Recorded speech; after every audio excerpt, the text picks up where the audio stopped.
Hey everyone, Jordan Peele here, back with another horror film.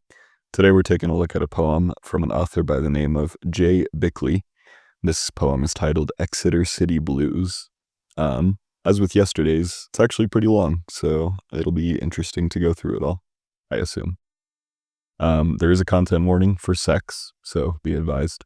Otherwise, that's pretty much all we have to go off of. So, as always, I'm going to read the thing that I do, and then we can just go ahead and get into it. So, keep in mind, I'm not a professional reviewer, I'm just some guy on the internet who likes reading and writing. The opinions expressed in this video are only opinions. My interpretation of or reaction to the work will not be the same as everyone else's, for better or for worse. I will look for the good and the bad, but no matter what I say, don't be too hard on yourself. Just keep writing. And for those in the comments, please be respectful. I'm so sorry for any mistakes or mispronunciations of names or words. If I come across a word that I don't want to say for whatever reason, I will replace it with the word blank. All right, so with all that, we can go ahead and jump in. Even though it is a lengthier poem, I will approach it the way we always do with poetry. We'll give it a read through one time and then take it line by line. So, actually, hang on real quick. Let me just go ahead and start a timer. With this being a longer poem, I don't want this to be too long, so here we go. Exeter City Blues, Galatians 5:19-21. Rooted and white 6 feet in my heart is thought given to some soft body against my ribs, as it may have been. The shoulder blades I raided, the bridge of the nose I crossed, the dark river of rolling hips on my swollen dick, and I sink a little deeper into the well. Well, we all want to swim and swell, but well, I just can't. I've tried for so long to put a romantic slant on my deep craving, but I just can't. The whites of eyes are too bright tonight, street lamps on the alley, crime of my dark passion, flickering, popping, old siren, warning of an orgasm, and I feel a guttural spasm, slightly, whenever the black chasm cracks and pops, a sinking electric phantasm, blossoming white, yes, quite, and I, towing along a white-hot girl, with white pearls slammed in her white-hot clam. Man, is this private transport? In oversized jumpers, she waits beside shelters, with 71 virgins taking a soak under the white oaks in white t-shirts. Ah, it hurts. But they'll stay virgins, with Christ put first, so how far will I ride the 157? It sits, that I dream of dying. I wax poetic, I know of dying, what there is to know, and with this talk of dying, I have to go. This girl I pull, this lady I invite, she's bathed in everything, falling white, wet soil, such hard blues, such tension and toil. I think that time do pass, years do pass. And how far have I come, white seeds firm in my ears, we're busting out of here, with me, a hard-on, her on my lap, on a public bus, the 9. But then in Exeter I falter. My white-toed stick catches the path's cracks like a wide-toed dick in a gash. Deathly, dirty, thrust to the last. And I take a trip. Back up on a friend, and like I said, I've been dreading this. She's just a bitch, just my type, little miss, breasts round, ass ripe, but fiddlesticks. St. Paul says no, no, no. He never even tried a real shaven cave, never plunged for good clunge. They didn't have razors back then, that fat fucker. Even so, with her in tow, away from Exeter, twinned with Bethlehem, and deep into Sidmouth, twinned with Nazareth, my poor infant body pulled up like a mast and ready for action, my blood funding an erection, my white fruit ripe, my poor little pensioner heart ticking down to oblivion, my big bad mind settling between her legs. Jumping from egg to egg, to digging in, I saw up her skirt, let there be wood. I saw her undress, and it was good. My great white terrible tree, how it quakes and nests. For these thighs, these breasts, woman, you're the fucking best. You got me on a fucking spree, a right fucking feast, a right fucking fest. But I don't believe in Adam and Eve dancing around a white light tree. And if one, pulling her panties out her dripping gash, should voice complaints about my grazy stash, and am I to unmount or keep rubbing her sides, I shall twiddle my thumbs and let her decide. But either way, I've hell to pay, like huffing dandruff on the night 9A. And now, on that very bus, white seeds in my ears. And how slowly goes the night, rolling away alongside through farmland, bad land, the sky a big black hand, choking the sodomite out by the stands.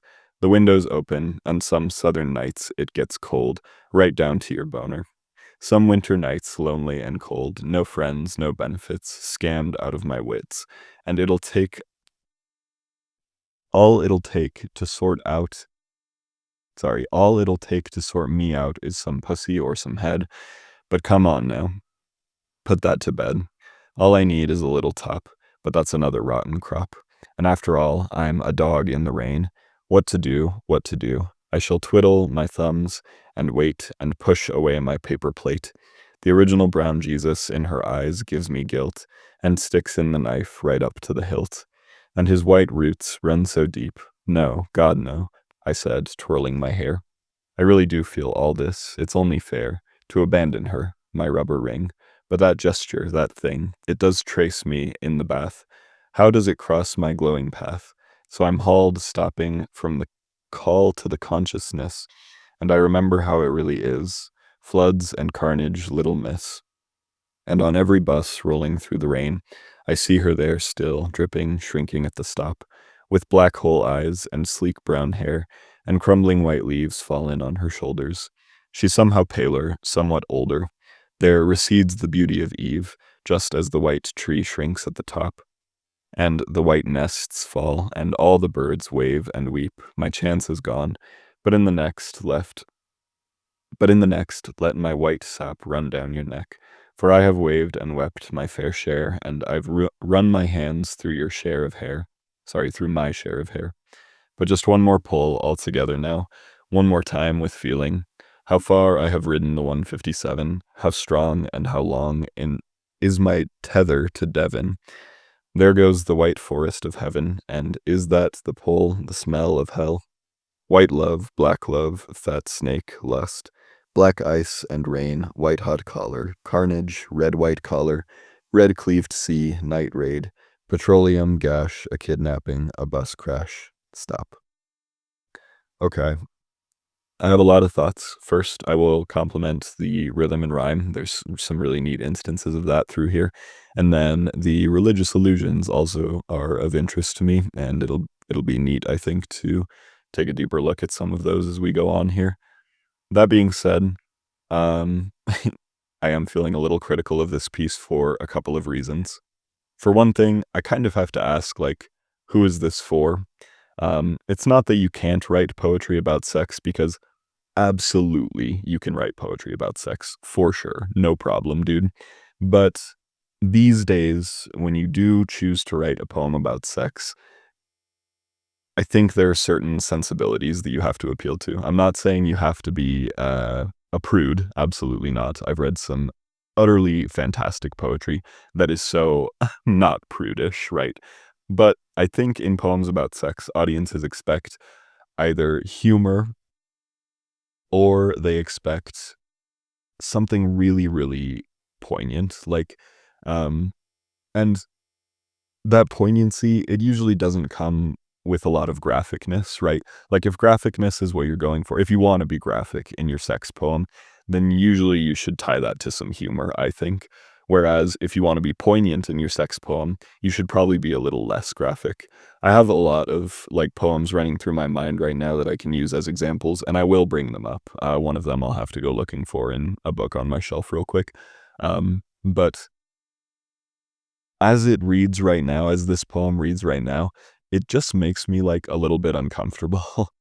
It's like I'm listening to somebody air out their fantasies, right? And I don't know, it's not that there's not any value in that, like, but I have to picture myself like at a poetry reading, listening to somebody get up and deliver this. It would just feel very awkward, right? And so you could cut that tension, you could cut that awkwardness either, like I said, by injecting some humor, or just getting rid of the graphicness, right? And there are really clever ways to do that too. You can make it a metaphor, right? A lot of poets and a lot of prose writers too, for that matter, they indulge in metaphor because it's far more interesting than just writing about sex itself, writing about the act of sex, right? So like I said, I do have some examples and I do want to bring those up. So let me find one real quick. Let me Google it. Um,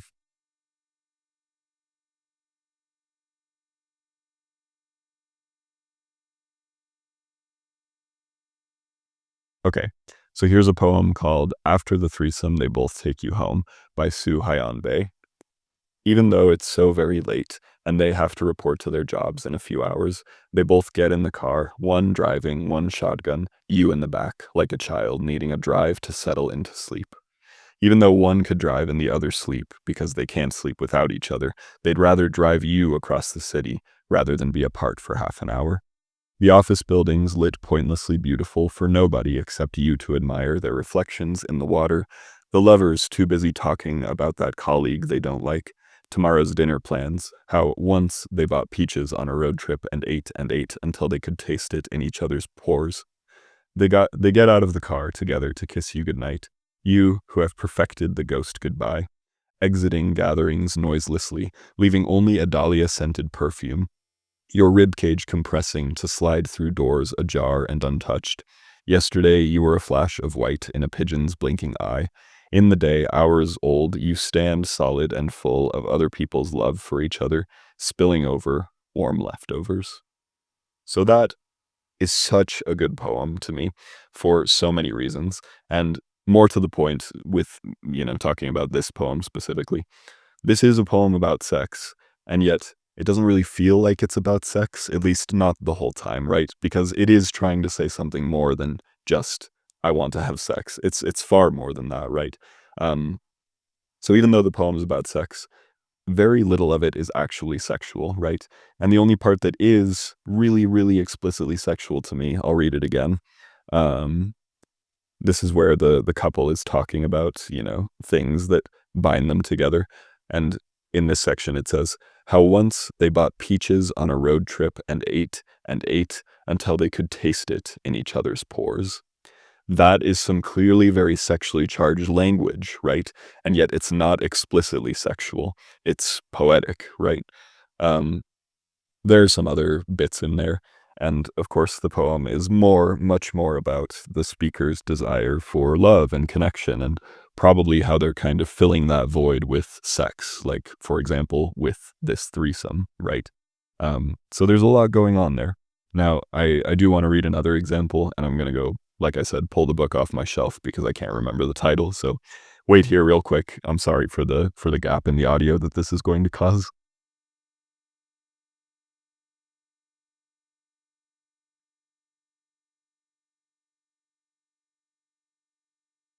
Okay, I've got the book. Let me just thumb through real quickly. Table of contents. Oh, rats and dropping paper everywhere. Okay, that's okay. Um, page 25. Beautiful. Okay, this had better be it.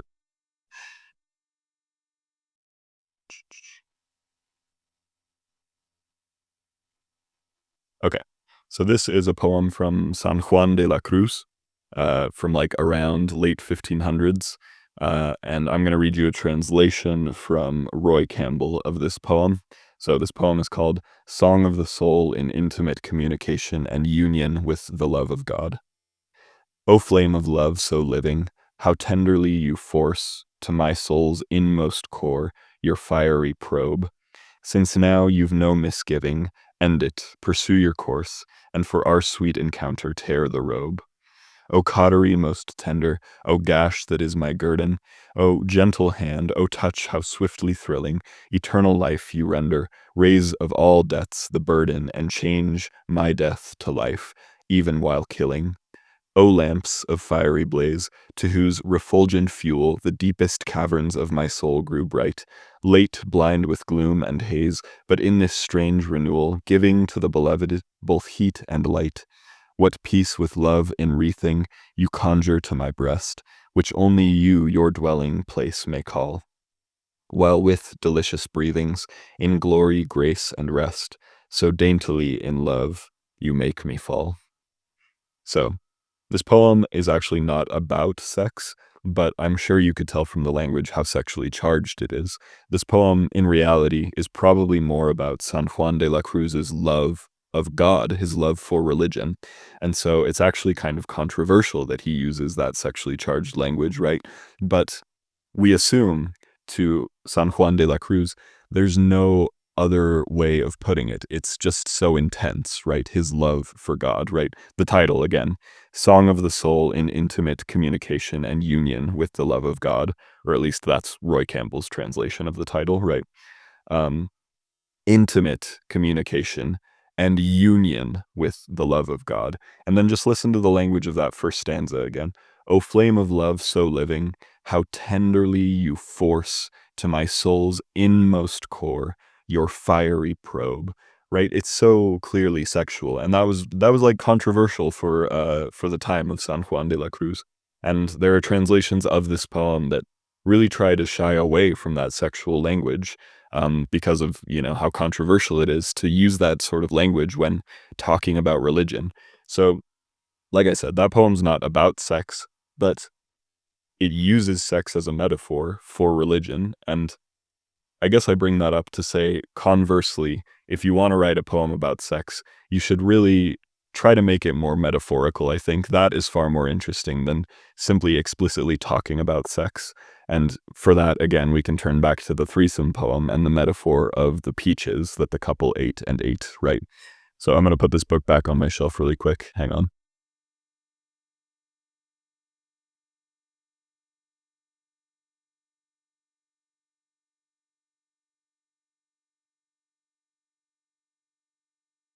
So again, I find myself asking, who is this poem for? Because I don't think there's a large audience for just airing out one's like sexual fantasies, depravities, even in poetics, right? Even in poetry. Now, I could be wrong. If this is your thing, if you really, really like this poem, fair enough, dude. To each their own. You, the viewer, I mean, if you, the viewer, really like this poem, fair enough, to each their own. But to me, for all of this poem's strengths, I think it just won't really land with an audience unless, like I said, you either make it more metaphorical or you inject some humor in there. Um, and you've got a lot of religious base here, so I think there are some easy pathways here for making some metaphors. So we haven't even really gotten into the text of the poem, but I hope my advice makes sense there, and I hope the examples of the poems that I showed also make sense for how to more effectively use sex in a poem. Um, Hang on one second. My lips are getting dry. All I do, all I do is talk into a microphone all day. Need to need to apply a lot of chapstick, stay hydrated. Anyway, besides the point, sorry. Let's go ahead and actually get into the text of the poem now, and maybe you, the author, will see more of what I'm getting at. So we open with this little epitaph, Galatians 5:19 through 21. I do want to look that one up. I certainly do not know it off the top of my head. Galatians 5. We'll look at the King James Version. Galatians 5:19 through 21. Now the works of flesh are manifest, which are these: adultery, fornication, uncleanness, lasciviousness, idolatry, witchcraft, hatred, variance, emulations, wrath, strife, seditions, heresies, envyings, murders, drunkenness, revellings, and such like, of the which I tell you before, as I have also told you in time past, that they which do such things shall not inherit the kingdom of God. Hmm. I don't know that you need verse 20. Probably just 19 and 21 will do it for you.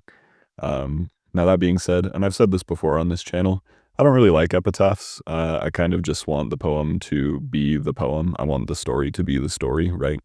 Um, And that's not to say there's never a time when an epitaph doesn't add something to the work, especially like if you're working inspired by something else. But also it's like, I don't know. It's kind of like I had to do homework on this poem, right?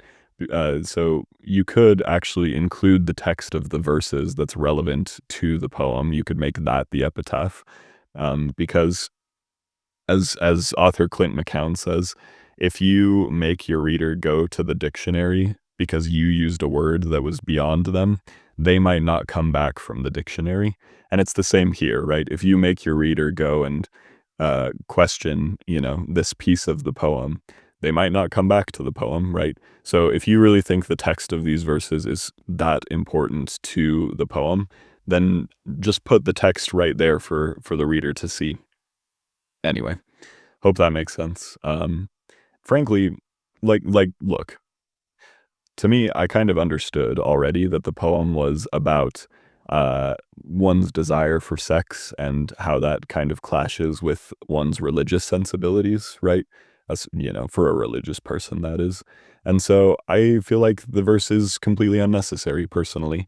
Um, and again, that kind of goes back to my biases about how I feel like epitaphs in general are perhaps not that necessary. So understand, I am slightly coming from a place of bias, but personally, I would just delete that. Or, like I said, if you think that the text of those verses is really, really important to the poem, then just put the text there for the reader to read. Rooted and white 6 feet in my heart is thought, given to some soft body against my ribs, as it may have been. The shoulder blades I raided, the bridge of the nose I crossed, the dark river of rolling hips on my swollen dick, and I sink a little deeper into the well. Yeah, so I would delete the line swollen dick personally. I don't think it's doing that much, and frankly, it just feels provocative. In fact, it's kind of taking away from, the tone of the language throughout the rest of this stanza. And, maybe that's intentional, but if you want to do that, you should really go big with it. You should go even harder than swollen dick, no pun intended. Um, yeah, like make it if if you want to detract from how the tone sounds up to this point, really make it silly, right? Don't be afraid to really just get like weird, right? If this poem's going to be uncomfortable, then at least make it uncomfortable to the point that we like can laugh along with you, right? I've brought it up in a couple of videos lately, but I'm reading Truth is the Arrow, Mercy is the Bow by Steve Almond right now. Yeah, Steve Almond. And he tells an anecdote wherein he was teaching college students basically in a class about like humor writing, about how to write humor. And he says that the students routinely kept turning in these like satirical pieces and they were like really trying to say something important. And so eventually Steve Almond was like, listen, if I read one more of these pieces, I am failing all of you, so help me God. And so for the next class, he had a student turn in a piece about pooping in public, and it was so much better than anything they had been writing up to that point because it was, like, so weird and silly, right? So, again, this kinda goes back to my point of, like, you can write a poem about sex, but, like, if you're gonna do that, make it, like, out there. Make it stand out, right? Make it weird and funny, and, like, I don't know. Again, you can call me a prude, but I guess I just have a problem with some of this language and just how awkward it is. Not all of it. I will say the shoulder blades I raided, the bridge of the nose I crossed, the dark river of rolling hips. That's pretty good. And in particular, I like the bridge of the nose I crossed. Um, yeah, I like that. There's some fun wordplay in there. But but yeah, like the dark river of rolling hips on my swollen dick. On my swollen dick is just feels gratuitous and unnecessary. Whereas, and I sink a little deeper into the well. That's some pretty decent, I don't know, metaphorizing. Is that is that a word? Um, that's better, I think. I don't love the ellipses. I think longtime viewers of mine will know that in general, I don't really like those. It's like you're holding the reader's hand a little too much. You're telling them too explicitly how to read the poem, right? Like, oh, you must pause right here and right here. And, I see ellipses a lot in published poetry too, and I don't doubt that they're very intentional in placing those ellipses, but just not my thing. Well, we all want to swim and swell, but well, I just can't. I've tried for so long to put a romantic slant on my deep craving, but I just can't. The whites of eyes are too bright tonight, street lamps on the alley, crime of my dark passion, flickering, popping old siren, warning of an orgasm, and I feel a guttural spasm, slightly whenever the black chasm cracks and pops, a sinking electric phantasm, blossoming white, yes, quite. So again, I will emphasize the rhythm and rhyme here. Pretty fun. Um, these lines up here, I think, are more interesting to me. Um, particularly this line. I've tried for so long, or these two lines. I've tried to for so long to put a romantic slant on my deep craving, but I just can't. This ties into what I think the poem is actually about, which is, again, the religious person's wrestle with the desire for sex. Um, because we know, at least in most Christian sects, that sex is something reserved for marriage and reserved for the person that you truly love, right? And so a good Christian, quote unquote, would only think of sex in terms of love, right? And so, I think a lot of people would be able to identify with this wrestle, right? Even if it's not specifically like a Christian wrestling with the desire to have sex. We all have our vices, right? Even irreligious people do things that they don't want to be doing, right? Or that they wish they were doing in a quote unquote holier way, right? Not necessarily in the religious sense, but just in the sense of like being a good person, right? So, like I said, I identify with this, and I think a lot of people would be able to identify with it. Um, so yeah, to me that is what the poem is actually about. And if it were me, I think I would craft a metaphor that communicates that more than just, explicitly talking about that being the case. I've said this so many times on this channel the past few days, but it's show don't tell, right? You can tell me for sure, like, how you're a religious person who really wants to, I don't know, break the commandments and commit adultery or whatever, depending on your sect, right? What have you.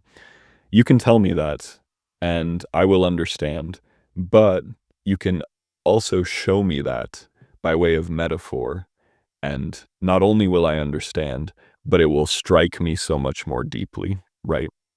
So, I think that's clear. So let's keep going. Street lamps on the alley, crime of my dark passion, flickering, popping, old siren, warning of an orgasm, and I feel a guttural spasm, slightly whenever the black chasm cracks and pops, a sinking electric phantasm, blossoming white, yes, quite. So I like the imagery of the street lamps on the alley, crime of my dark passion, flickering, popping, old siren. And again, I wish there were more there, because that is some pretty decent showing versus telling, right? In those moments, I stop to question, like, oh, what do these street lamps represent? What does the siren represent, right? And how do those things have to do with the speaker's desires, right? Whereas the other language is kind of less interesting to me. The rhyme, again, is pretty good, and that keeps it pretty engaging. But the language itself just not really doing it for me, because again, it feels more like telling versus showing. And I towing along a white hot girl. So I understand the phrase white hot, right? As in, like, so hot that it shows up white on infrared, or, yeah, I think that puts it well enough. But the first time I read it, all I could think was a girl who is white and also hot. And I don't know, that also kind of represents a problem for me throughout this poem, which is that, like, the speaker, I don't know. It's tough because, like, I kind of just talked about this in my video on if men are being pushed out of fiction publishing, right? But there is value in talking about sexism from a male's perspective, right? And in talking about, like, how a man might objectify a woman but doesn't want to. There is value in that, right? And yet I feel like the speaker in this poem is indulging in it too much, right? I think that the speaker of the poem knows that they're wrong for doing this, but just because they point out that they're wrong for doing it doesn't make it right, right? That's classic lampshading. Um, So let's keep going and maybe I can explain that a little further. And I towering alone, a white-hot girl, with white pearls slammed in her white-hot clam. Man, is this private transport? In oversized jumpers, she waits beside shelters, with 71 virgins taking a soak under white oaks in white t-shirts. Ah, it hurts. But they'll stay virgins with Christ put first. So how far will I ride the 157? So again, like some of this language just feels objectifying and exploitative, like um, taking a soak under white oaks in white t-shirts. So like a wet t-shirt contest, right, is what I think that is alluding to. And then this idea of like, women staying virgins in Christ, and how like, in some religions that's supposed to be like the reward for a man, right, is virgins. Um, isn't that what 71 virgins is specifically alluding to, right? The Yeah, I don't know for certain. I'm not an expert on uh that theology. But yeah, like I said, it just feels kind of objectifying and exploitative. Um and again, I know that that's where the speaker is coming from, right? But still, it doesn't make it like any more comfortable to read knowing what the message is supposed to be, right? I think Dan Olson has a really great video about this, a short one where he talks about like um I don't know, an anime where a bunch of goblins like um commit sexual assault basically. But because the anime portrays it as a bad thing, that makes it okay, right? Well, no. Like the very act of portraying it is still problematic, right? Because in fiction and in writing, in anime, in any piece of art, right, you have so many options for how to depict something. And so there's really no reason for you to take the worst route, even if you're trying to portray that it's bad, right? I don't think I need to harp on that any further. Again, it just goes back to me wishing that this were more metaphorical. Um, yeah, I think that would help a lot of this poem. Yeah, that's all.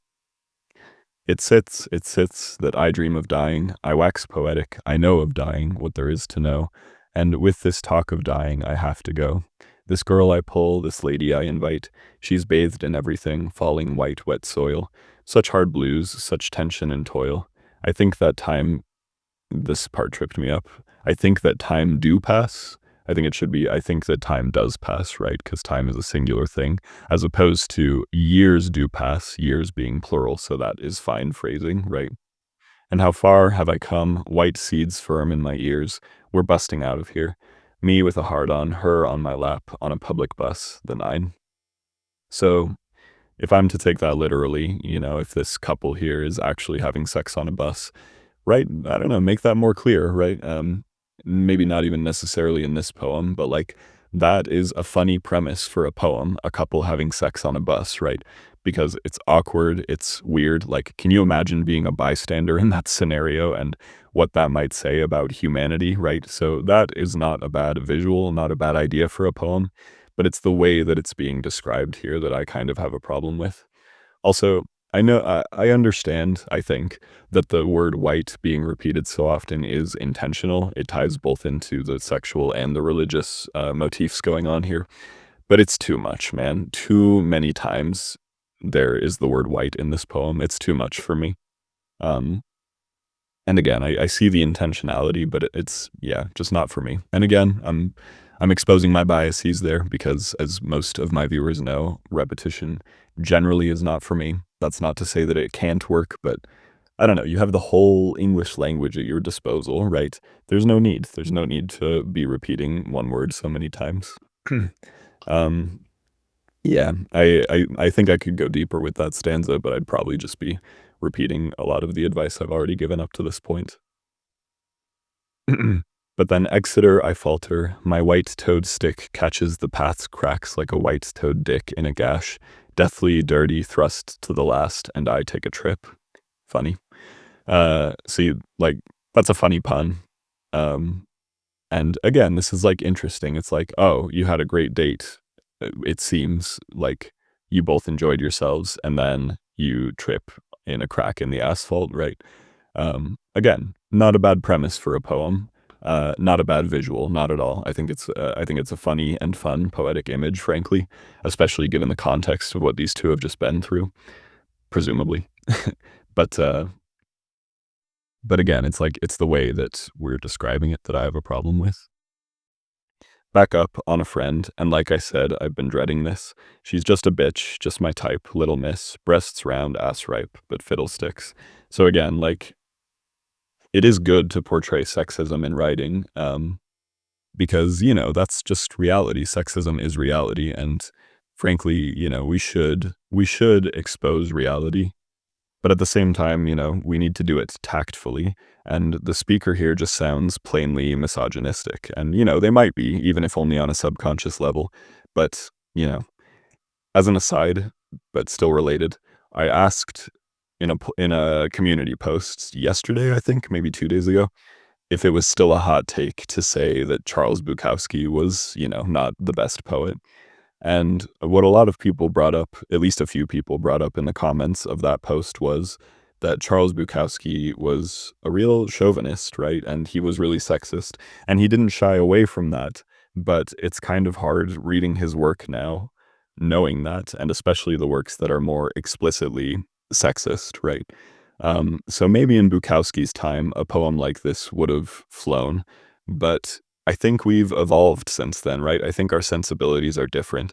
I think if we're going to read a poem about sexism or examine sexism in literature, again, like I said, I think we need to do it with more tact, right? I think we need to do it more creatively, and especially in a way that won't make the reader uncomfortable, right? And again, call me a prude, but like I said, I was just uncomfortable reading a lot of this. It just felt weird, right? St. Paul says, no, no, no.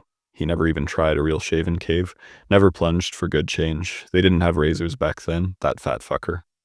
So that's kind of funny, calling Paul a fat fucker. But again, the rest of the language there just doesn't really land for me. It just feels weird. And again, like that could be an interesting premise of another poem, right? Like examining Saint Paul and whether Paul like actually had sex in his lifetime, right? And you could frame that as like maybe a dialogue or an interview, right? Interviewing Saint Paul and asking him, "Did you ever have sex? Did you ever want to have sex?" Right? That could be a really unique, interesting premise, and you could even insult him, right? You could banter with him. But yeah, again, this poem is chock full of images and premises that I like, but it's the execution that just doesn't work for me personally. But we'll keep going. Even so, with her in tow, away from Exeter, twinned with Bethlehem, and deep into Sidmouth, twinned with Nazareth, my poor infant body pulled up like a mast and ready for action, my blood funding an erection, my white fruit ripe. I'm going to pause there for just a second. The allusions to Bethlehem and Nazareth, I'll just say, not really sure what the significance is there. I'm sorry that that is going over my head on this one. But we'll keep going from there. My poor little pensioner heart ticking down to oblivion, my big bad mind settling between her legs, jumping from egg to egg and digging in. I saw up her skirt, let there be wood. I saw her undress, and it was good. So I like Let There Be Wood, and I like And It Was Good. Again, that is another like kind of fun, funny, creative premise for a poem, like talking about the creation of the world, but then making it a metaphor for sex, right? Because that language is tied to Genesis 1, I'm pretty sure, with the creation, like let there be light, and then God created, I don't know, God separated the land from the sea and it was good or whatever. Like that's a refrain that's found in the creation story. But anyway, my great white terrible tree, how it quakes and nests. For these thighs, these breasts, woman, you're the fucking best. You got me on a fucking spree, a right fucking fest. Yeah, I won't harp on it again, but I like the rhythm, I like the rhyme, but again, it's just the execution that's not landing for me. But I don't believe in Adam and Eve dancing around a white lie tree. That's actually kind of confusing for me because like this whole time I was under the impression that like the speaker is a religious person and they feel bad about the fact that, like, they wanna have sex so badly, but now they say that they don't believe in Adam and Eve, or maybe specifically that they don't believe in Adam and Eve dancing around a white lie tree, but, like, okay, a white lie tree.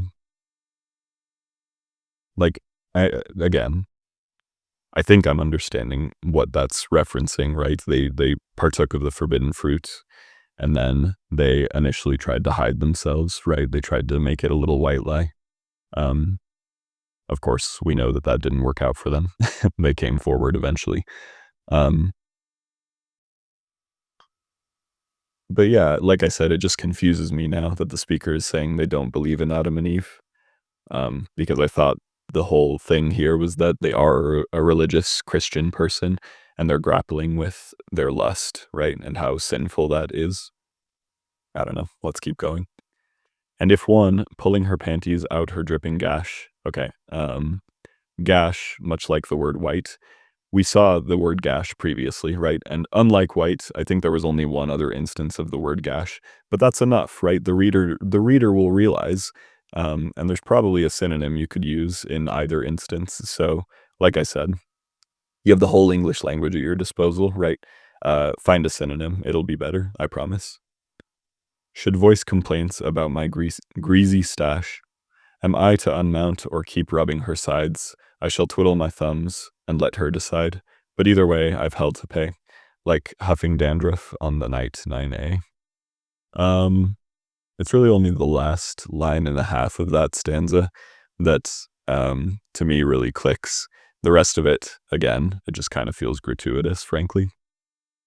Yeah, it like these descriptions of sex, I feel like, for me, they're just not adding that much to the poem. And now on that very bus, white seeds in my ears. Okay, that's the second occurrence of that phrasing, I'm pretty sure. And I think it's supposed to be like, oh, headphones, but also like even headphones make me think of sex, right? But again, the reader's going to notice this repeated phrasing, so change it. And how slowly goes the night, rolling away. Again, use of the word rolling. We had rolling earlier, and we're going to see rolling again. So I think you can replace those with other more interesting words, less repetitive words. Through farmland, bad land, the sky a big black hand, choking the sodomite out by the stands. The windows open, and some southern nights it gets cold, right down to your boner. Some winter nights lonely and cold, no friends, no benefits, scammed out of my wits, and it'll take to sort me. Sorry, all it'll take to sort me out is some pussy or some head. But come on now, put that to bed. All I need is a little top, but that's another rotten crop. And after all, I'm a dog in the rain. What to do, what to do? I shall twiddle my thumbs and wait and push away the paper plate. Yeah, didn't we also get, yeah, twiddle my thumbs? That was just barely in the last stanza, so again, replace that. And, maybe all this repetition is intentional. I don't doubt that that very well could be the case. But to me, and to a lot of readers, I think it's going to read as a lack of creativity. Um, yeah, that's how I read repetition a lot, is like, oh, the author couldn't think of another word or another phrase. Um, Even despite the intentionality there, it's like, I do think the poem would simply be more interesting without so much repetition. And again, biases, right? I feel that way about a lot of poems that have repetition in them. So understand biases. Um, yeah, again, like I mentioned this earlier, but like I like the imagery. I like the mention of the surroundings, right? If the author were to go deeper there and maybe rather than explicitly saying like the windows open and some southern nights it gets cold right down to your boner, rather than saying that, like talk about how the southern nights and the cold, how those things more metaphorically relate to sex. How do they represent either the speaker's like inner turmoil, or how do they represent really just that, the inner turmoil or the desire for sex, right? The original brown Jesus in her eyes gives me guilt and sticks in the knife right up to the hilt, and his white roots run so deep. No, God, no, I said, twirling my hair. I really do feel all this. It's only fair to abandon her, my rubber ring. But that, excuse me, sorry, but that gesture, that thing, Excuse me, I'm so sorry. It does trace me in the bath. How does it cross my glowing path? Okay. So I get a little lost with the language there. I understand like what's actually happening. I like the idea of like looking in someone's eyes and seeing Jesus there, right? I think calling him the original brown Jesus is a little odd. Like, not really sure what that has to do with what we're talking about here. Um, I don't know. I guess you could compare it to all the white in the poem, and maybe it's kind of a play. Like, brown is actually the holy color, whereas white is, in this instance, ironically not. And if that's the case, then sure. But like I said, it does kind of still feels a little bit off, frankly. Um, And anyway, sorry, I deviated there. Getting back to the point, I understand literally that there's this sense of guilt, and maybe the speaker like left Christianity because of their desire to have a bunch of sex, right? But the guilt from their former life as a Christian still follows them, right? I think up to this point, with all the context we have, I think that's what's happening. Um, but some of the language here is just confusing to me, like my rubber ring, is that to say that like the girl is like just a sex toy? Is that what we're saying here? Or it does trace me in the bath, like is it again the girl? I'm not following. And if that is the case, again, like I think there's a better way to talk about this objectification that's going on if I am interpreting it correctly. Yeah, I'm repeating myself a lot here. Sorry about that. So I'm hauled slopping from the call to consciousness, and I remember how it really is. Floods and carnage, little miss. Call is actually a word that I am unfamiliar with, so hang on. A call is a piece of membrane that can cover a newborn's head and face. Okay.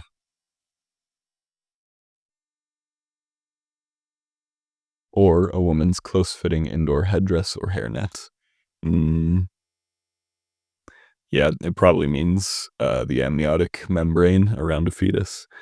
Yeah, from call to consciousness, as in from baby to a free thinking adult, I guess. Um, that's not such a bad phrase, from call to consciousness. Kind of interesting, I suppose. And I remember how it really is. Floods and carnage, little miss. Floods and carnage seems like an allusion to the flood in the Bible, right? Oh man, we're low on time here. Okay, we're gonna speed run the rest of this poem. And on every bus rolling through the rain, I see her there still, dripping, shrinking at the stop, with black hole eyes and sleek brown hair and crumbling white leaves fallen on her shoulders. She's somehow paler, somewhat older. There recedes the beauty of Eve, just as the white tree shrinks at the top, and the white nests fall, and all the birds wave and weep. My chance is gone, but in the next let my white sap run down your neck, for I have waved and wept my fair share, and I've run my hand through my share of hair. But just one more pull altogether now, one more time with feeling. How far have I ridden the 157? How strong and how long is my tether to Devon? There goes the white forest of heaven, and is that the pull, the smell of hell? White love, fat snake, lust, black ice and rain, white hot collar, carnage, red wet collar, red cleaved sea, night raid, petroleum gash, a kidnapping, a bus crash, stop. I'm not sure how I feel about that ending personally. Up here, it kind of sounds like, we're describing the person who is called Devon toward the end of the poem. This person that the speaker probably had their sexual relationship with, right? And it sounds like maybe they called it off, but he still like sees her from time to time, or at least in this instance, right at the bus stop. I'm not sure.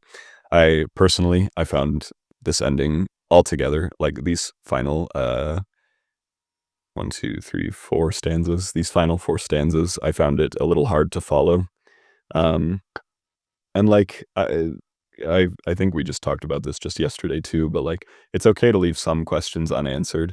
But to me, it feels like the identity of this person and the real extent of the relationship with the speaker, that feels very, very central to this poem. And it feels like I need more there personally.